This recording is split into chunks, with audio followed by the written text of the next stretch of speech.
This is a story about a boy named Toshi and what's going on inside of his brain. Toshi, wake up!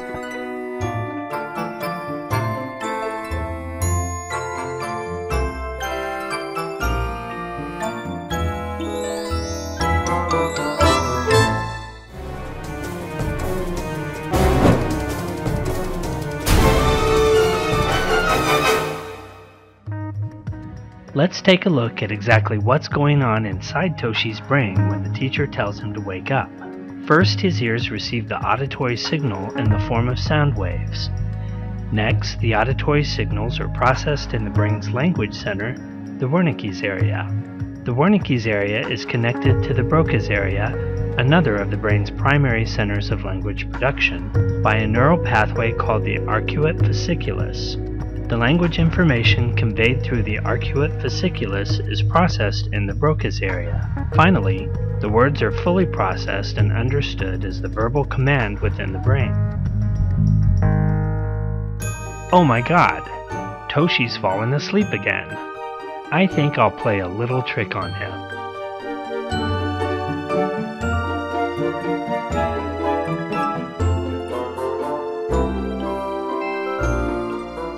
Haha! He found the piece of paper on his back because he noticed it in the mirror as he turned to walk away. The visual information being relayed from Toshi's eyes to his brains is through the optic radiation. The optic radiation is a collection of axons connected to relay neurons located in the lateral geniculate nucleus of the thalamus. Optic radiation carries visual information along the calcarean fissure to the visual cortex. This allows us to see things.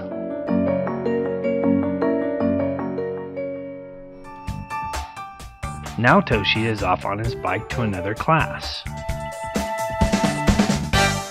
The corticospinal, or as it's sometimes called, the pyramidal tract, is a massive collection of axons that travel between the cerebral cortex of the brain and the spinal cord. When Toshi rides his bike, his corticospinal tract controls the muscles that coordinate his body's movements. The corticospinal tract mostly contains motor axons. It actually consists of two separate tracts in the spinal cord, the lateral corticospinal tract and the anterior corticospinal tract. An understanding of these two tracts leads to an understanding of why, for the most part, one side of the body is controlled by the opposite side of the brain. Also, the corticobulbar tract is thought to be a pyramidal tract. The corticobulbar tract carries signals that control motor neurons located in the cranial nerve brain nuclei rather than neurons located in the spinal cord. The neurons of the pyramidal tracts are pyramidal neurons. When the pyramidal tract passes the medulla, it forms a dense bundle of nerve fibers that are shaped somewhat like a pyramid.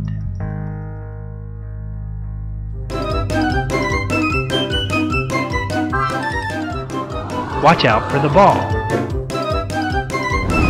Wow, that was close. Did you see how Toshi started to panic when the ball almost hit him? The panic reaction is relative to the cingulum fiber. The cingulum is a collection of white matter fibers projecting from the cingulate gyrus to the entorhinal cortex of the brain. It allows for communication between the components of the limbic system. The limbic system is a set of brain structures that includes the hippocampus, amygdala, anterior thalamic nuclei, and the limbic cortex. It supports a variety of functions including emotion, behavior, and long-term memory.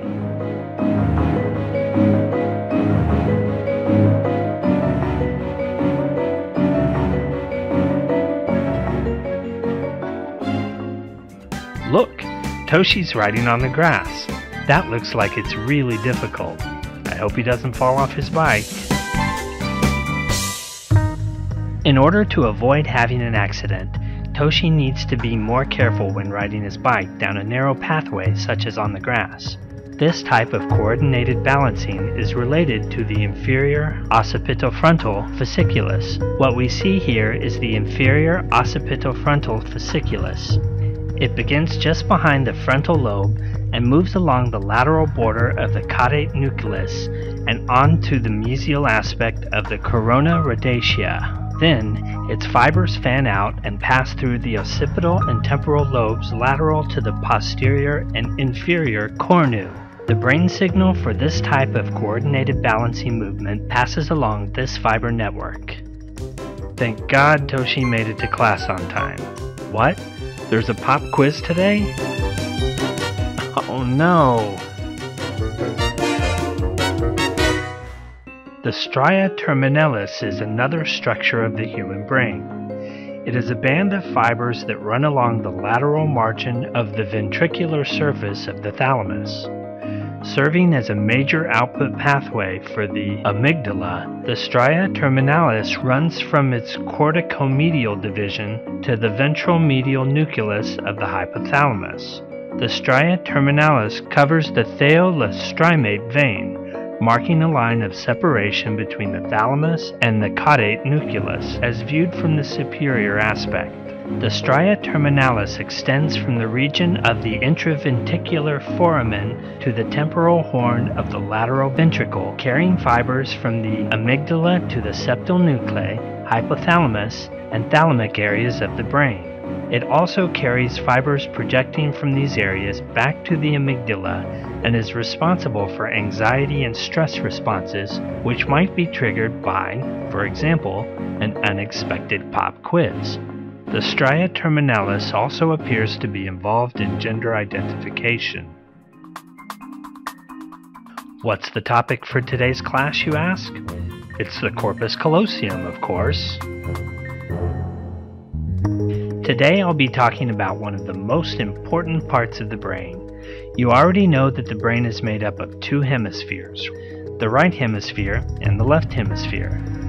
These two halves of the brain are bridged by a thick mass of nerves called the corpus callosum. Used as a therapy for epilepsy, neurosurgeons will sometimes cut the corpus callosum to prevent severe epileptic signals from damaging the hemisphere contralateral to the epileptic focus. The operation apparently does not affect the patient's cognitive abilities. However, a closer examination of the split brain patient reveals an astonishing side effect. If we show the patient a picture of an apple in his right field of vision, he can easily identify it as an apple. However, if he sees the same picture in his left field of vision, he cannot identify it as an apple, even though his sight is completely intact. It is because the language center of the brain is located in the left hemisphere, whereas the left visual field is processed in the right visual center. You already know that we have the right hemisphere and the left hemisphere of the brain. These two halves of the brain are bridged by the corpus callosum. Oh, what's happening to Toshi now? It seems like he has a stomach ache. The aching sensation from Toshi's stomach is transferred to his thalamus and then passes through his corona radiata, which then delivers the message to the regions of the brain. In neuroanatomy, the corona radiata is a white matter sheet that continues caudally as the internal capsule and rostrally as the centrum semiovale. This sheet of axons contains both ascending and descending axons that carry nearly all of the neural traffic to and from the cerebral cortex. The corona radiata is also associated with the corticospinal tract, the corticopontine tract, and the corticobulbar tract.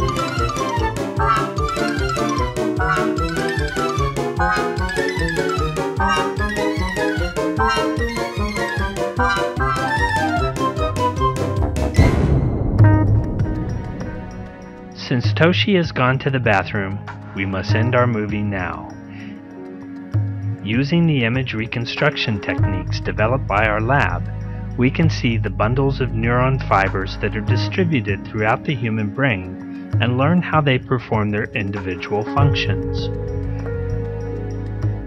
We hope that this film has given you some useful insight into the various neuron fibers of the human brain and what their functions are. Thank you for watching.